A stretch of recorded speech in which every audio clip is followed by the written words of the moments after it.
संतप्त लोकांचा गिरीश महाजनांना गराडा पडलाय आणि हा संताप व्यक्त करतायत भाजपचेच कार्यकर्ते।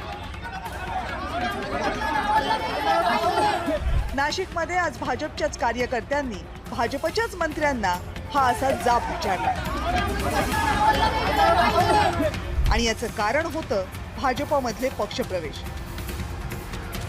ठाकरे गटाचे माजी महापौर विनायक पांडे, मनसेचे माजी महापौर यतीन वाघ यांच्यासोबतच काँग्रेसचे गटनेते शाहू खैरे आणि मनसे प्रदेश सरचिटणीस दिनकर पाटील आणि माजी आमदार नितीन भोसले यांनी आज भाजपमध्ये प्रवेश केला आणि मूळ भाजप कार्यकर्ते नाराज झाले। आपल्याला ही सवय नाही अशी गोंधळ झाला की बंदोबस्त घ्यायची, त्यामुळे थोड्याफार प्रमाणात कार्यकर्त्यांची नाराजी असू शकते, कारण त्या प्रभागात ते जुने कार्यकर्ते काम करणारे असतात।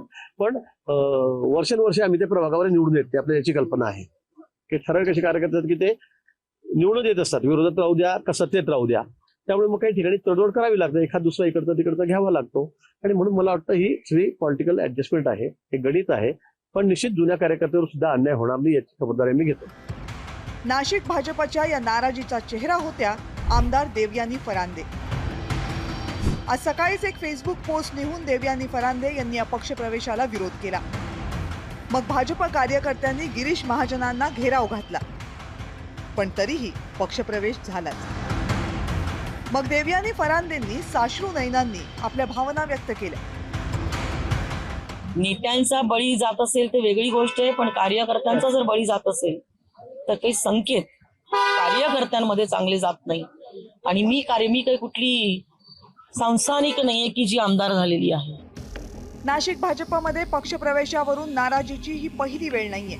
या अगोदर सुद्धा सुधाकर बडगुजर यांच्या पक्षप्रवेशावरून भाजपच्या आमदार सीमा हिरे अशाच नाराज झाल्या होत्या। भाजपमधल्या वाढत्या इन्कमिंगमुळे स्थानिक नेत्यांच्या गडांमध्ये चलबिचल आधीपासूनच आहे, पण नाशिकमध्ये त्याला तोंड फुटलं। पक्षशिस्तीला सर्वोच्च महत्त्व देणाऱ्या पक्षामध्ये जर नाराजी अशी उघड होत असेल तर जखम खोलवर आहे हे नक्की। ब्युरो रिपोर्ट, जय महाराष्ट्र।